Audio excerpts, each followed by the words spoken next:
Assalamualaikum warahmatullahi wabarakatuh. Bagaimana nih kabarnya anak-anak? Wah, ternyata anak-anak ibu sehat-sehat ya. Bagus deh kalau gitu. Berarti untuk hari ini udah pada siap dong ya untuk mengikuti pembelajaran?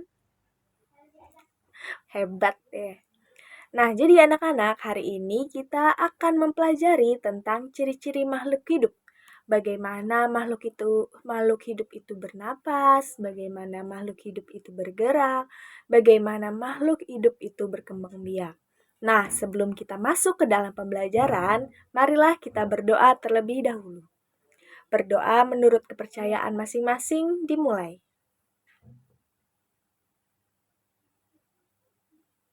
Berdoa selesai. Nah, anak-anak, tadi di awal kan Ibu sudah bilang ya, kalau misalkan kita akan mempelajari tentang ciri-ciri makhluk hidup. Nah, ada yang tahu nggak nih makhluk hidup itu ada apa aja? Ya, betul sekali. Jadi anak-anak, makhluk hidup itu terdiri dari manusia, tumbuhan, dan hewan. Nah, pasti ada juga nih yang bertanya, kalau misalkan batu, angin, dan air itu termasuk makhluk hidup bukan ya? Oke, jadi anak-anak, batu, angin, air, tanah itu tidak termasuk sebagai makhluk hidup. Kenapa? Karena batu, angin, air, tanah ini tidak memiliki ciri-ciri seperti makhluk hidup yang akan kita bahas nanti, yaitu bergerak, bernafas, mengalami pertumbuhan, berkembang biak, makan dan minum, dan peka terhadap rangsangan. Jadi batu, air, angin, dan tanah tidak termasuk makhluk hidup ya.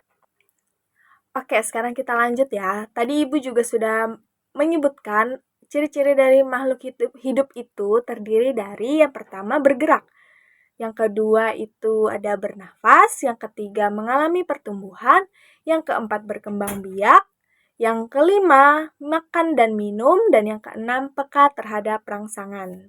Ciri-ciri makhluk hidup yang pertama ini adalah bergerak. Jadi anak-anak, bergerak ini adalah berpindah tempat atau perubahan posisi dari tubuh kita atau dari tubuh makhluk hidup. Jadi yang kita tadinya di sini tiba-tiba bergerak ke sana, tiba-tiba bergerak ke sini, begitu. Itu namanya bergerak atau berpindah posisi.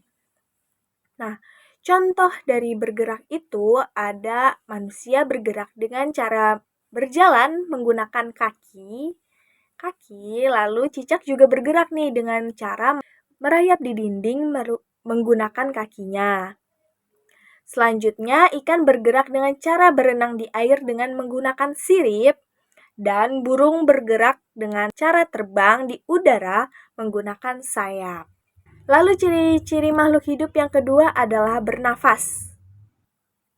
Nah, anak-anak, cara dari masing-masing makhluk hidup memiliki cara yang berbeda-beda ya dalam bernafas.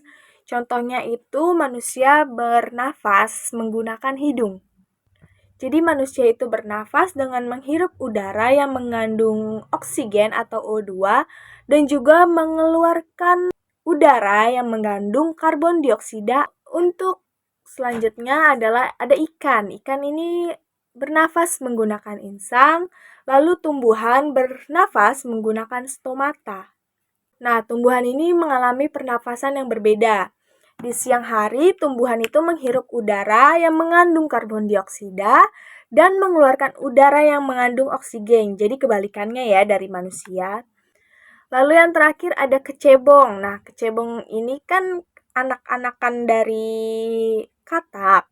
Kecebong ini bernafas menggunakan insang, tapi kalau misalkan kecebong ini sudah dewasa atau sudah berubah menjadi katak atau katak dewasa, nah katak dewasa ini bernafas menggunakan paru-paru. Oke anak-anak, ciri-ciri makhluk hidup yang ketiga adalah mengalami pertumbuhan. Jadi pertumbuhan ini memiliki arti bertambahnya tinggi badan, bertambahnya ukuran badan. Terus kalau misalkan pertumbuhan manusia ini dipengaruhi oleh makanan dan minuman dan juga kebiasaan kita dalam berolahraga. Siapa nih yang suka lari-larian? Nah, itu termasuk olahraga ya anak-anak. Untuk contoh dari pertumbuhan makhluk hidup ada ayam. Nih, disebut daur hidup ayam. Nah, jadi ayam itu awal mulanya berasal dari telur, lalu di dalam telur ini berisi embrio. Embrio ini lama-lama akan menetas dan jadilah anak ayam. Setelah menjadi anak ayam akan bertumbuh dan menjadi ayam dewasa. Ayam dewasa ini yang kemudian bertelur lagi dan menghasilkan telur. Jadi daur hidup ayam ini terus berulang ya. Nah, contoh pertumbuhan makhluk hidup lainnya ini ada kucing. Dari anak kucing, kemudian ada kucing muda, lalu kucing dewasa. Nah, untuk tumbuhan, ini beda ya sama hewan yang sebelumnya kita lihat. Jadi tumbuhan ini awalnya itu berbentuk biji, lalu kecambah. Nah, kecambah ini mulai tuh keluar akar-akarnya menjadi tanaman muda, lalu semakin bertumbuh menjadi tanaman dewasa. Nah, untuk ciri-ciri makhluk hidup yang keempat adalah berkembang biak. Jadi, berkembang biak adalah kemampuan makhluk hidup untuk menghasilkan keturunan. Nah, tujuan berkembang biak ini adalah untuk melestarikan jenisnya. Jadi anak-anak, cara perkembangbiakan makhluk hidup berbeda-beda ya. Ada yang melahirkan dan juga ada yang bertelur. Kalau untuk melahirkan itu salah satu contohnya manusia. Selain itu untuk hewan, contohnya ada kucing, ada sapi, ada kuda, dan sebagainya. Lalu ada juga yang bertelur. Bertelur ini contohnya ada ayam, ada bebek, ada burung, ada ikan, dan lain-lain. Terus ciri-ciri makhluk hidup yang selanjutnya, yang kelima nih, ada makan dan minum. Untuk yang pertama ada contoh makanan dari tumbuhan.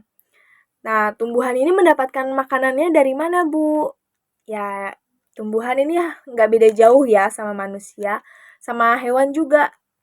Tumbuhan juga makan dan minum, cuma tumbuhan ini mendapatkan makanannya dari air, oksigen, serta cahaya matahari untuk melakukan proses yang disebut fotosintesis. Selanjutnya ada makhluk hidup berupa hewan.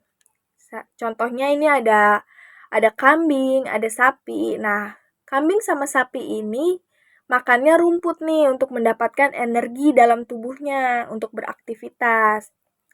Sama kayak kita juga, kita kalau untuk beraktivitas, untuk mendapatkan energi, untuk fokus dalam belajar, untuk bermain dengan teman-teman, pasti kan membutuhkan energi. Jadi kita makan dan minum.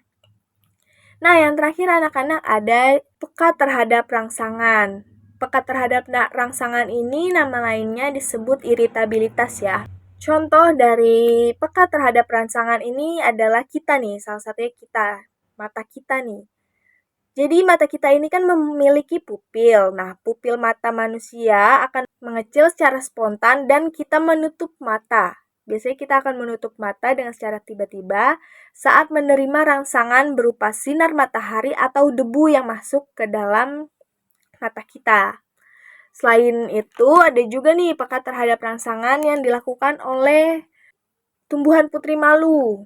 Nah, jadi daun putri malu ini akan menutup secara tiba-tiba jika kita menyentuhnya. Selanjutnya ada lipan atau landak. Lipan atau landak ini juga akan menutup tubuhnya, menggulung tubuhnya kalau misalkan ada bahaya yang mengancam. Kayak misalnya kalau kita menyentuh lipan dan landak, nah mereka tuh akan menggulung tubuhnya sendiri. Terus ada juga cicak. Cicak ini akan memutuskan ekornya jika merasa berada di dalam keadaan bahaya. Oke anak-anak, sekian materi pada hari ini. Jadi kesimpulannya, sebagai makhluk yang sempurna yang diciptakan oleh Tuhan Yang Maha Esa, kita harus selalu bersyukur atas apa yang kita punya. Nah, salah satu cara bersyukurnya ini, kita harus selalu menjaga kesehatan tubuh kita, makan dan minum yang sehat, berolahraga secara teratur. Selain itu, kita juga harus nih melestarikan lingkungan hidup di sekitar kita. Kita nggak boleh menebang pohon secara sembarangan, kita nggak boleh mengganggu hewan yang hidup dengan damai, dan sebagainya. Baik anak-anak, sekian ya untuk pembelajaran pada hari ini. Jangan lupa dipelajari lagi di rumah apa yang sudah kita pelajari hari ini. Semoga bermanfaat ya anak-anak. Nah, sebelum benar-benar mengakhiri pembelajaran, ayo kita berdoa terlebih dahulu. Oke, untuk menutup pembelajaran pada hari ini, marilah kita berdoa menurut kepercayaan masing-masing. Berdoa dimulai. Berdoa selesai. Oke, terima kasih anak-anak sudah hadir dan berpartisipasi pada pembelajaran hari ini. Ibu pamit undur diri ya. Assalamualaikum warahmatullahi wabarakatuh. Sekian dan terima kasih. Sampai jumpa.